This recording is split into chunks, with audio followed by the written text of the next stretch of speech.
Passer la parole à Marie Récalde pour le groupe socialiste et apparenté.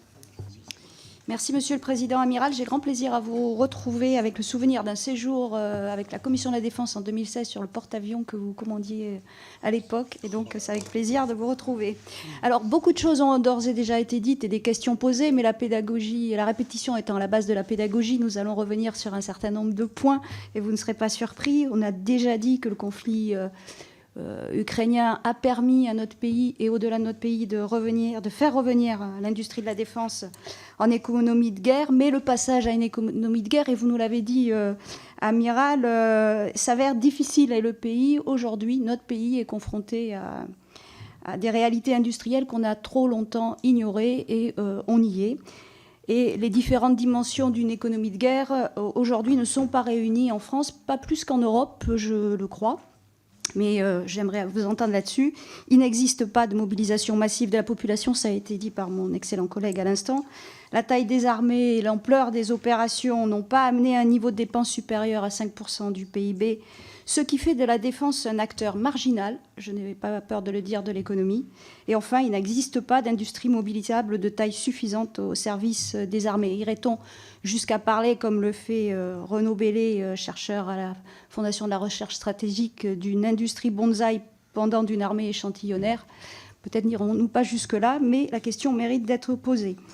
Donc nous avons besoin de retrouver une profondeur industrielle pour être en capacité de soutenir un effort de guerre dans la durée, vous l'avez dit aussi.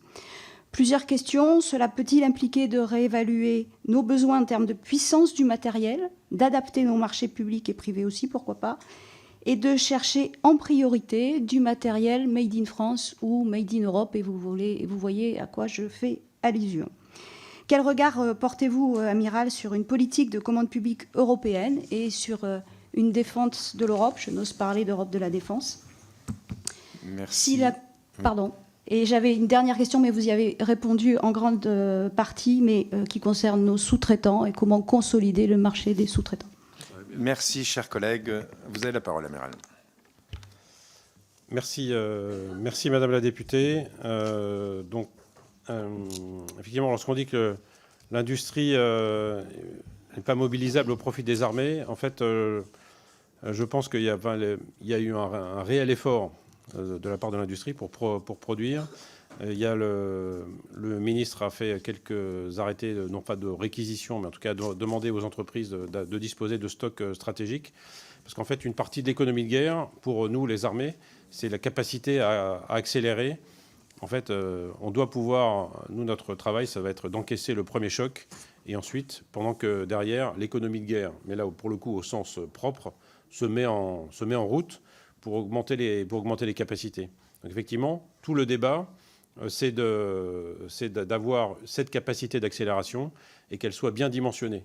Vous l'avez dit, ça a été dit, on n'est pas en guerre strictement, mais il faut trouver les bons points de réglage aussi. C'est-à-dire qu'en fait, ce serait aussi, non pas jeter de l'argent public par les fenêtres, mais j'avais évoqué la création d'une autre chaîne de production. Est-ce que cette chaîne a une réalité industrielle? Je sors un peu de Malindo, mais est-ce que cette chaîne a une réalité industrielle? Ça, c'est une vraie question. Et les industries elles-mêmes ne peuvent pas investir comme ça à fond perdu sur des capacités, je veux dire, excédentaires. Donc en fait, ce qui est compliqué, c'est de trouver ce point de réglage entre capacité d'accélération et capacité de production. C'est-à-dire que comment est-ce qu'on règle ça? La BITD, ce sont des milliers d'emplois directs et indirects, mais derrière, comment on construit ça? Comment est-ce que les entreprises ont les stocks suffisants? C'est-à-dire que ce dont s'assure la DGA, et nous on regarde avec nos besoins aussi, quel est le talent de production minimal qui permet d'accélérer. Si on produit 10 missiles Aster par an, on ne va pas pouvoir en produire 100 l'année d'après. Ça, c'est sûr que non. Donc derrière, quel est le premier niveau de production qui permet d'accélérer, mais qui a aussi une réalité économique, même si ce n'est pas exactement mon sujet. Donc vous avez cité une industrie bonsaï. Je pense que le deuxième exportateur d'armes au monde, enfin je ne sais pas comment qualifier ça, mais en tout cas industrie bonsaï, je ne sais pas quelle est la taille du bonsaï, mais c'est plutôt un baobab qu'un bonsaï, quoi. Donc si vous me le permettez, Madame la députée, quoi. Et pour une armée pour une armée échantillonnaire. Alors je récuse évidemment ce terme, parce qu'effectivement, on dispose d'un modèle d'armée complet. L'armée française est une référence, à la fois en termes d'entraînement, de valeur opérationnelle. C'est une armée qui compte en Europe et au sein de l'OTAN. Et donc, je pense que ça reste une référence dont nous sommes extrêmement fiers. Et je tiens à souligner l'engagement de nos troupes au service de la paix et pour le maintien de la paix en Europe. Si nous pouvons vivre et si nous sommes aujourd'hui réunis aussi, j'allais dire assez simplement, c'est aussi parce que nos armées permettent de garantir la paix.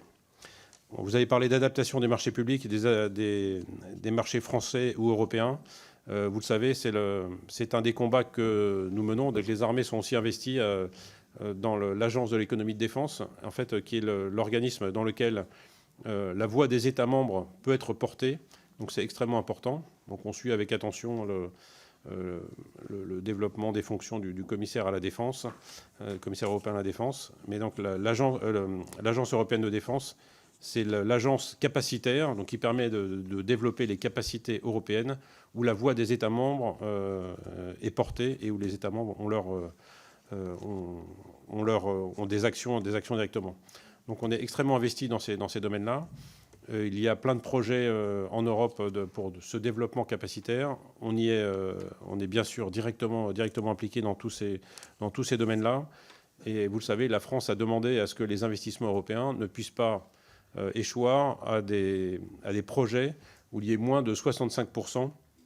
Je crois que c'est la négociation finale, où il y a moins de 65% de conception européenne, de façon à éviter que même sur des productions sous licence, on puisse produire du matériel développé à l'étranger, en dehors de l'Union européenne, en Europe, en bénéficiant des fonds européens. Donc je pense que le fait de privilégier la BITD européenne au-delà de la BITD française, je pense qu'en tout cas le travail est en route.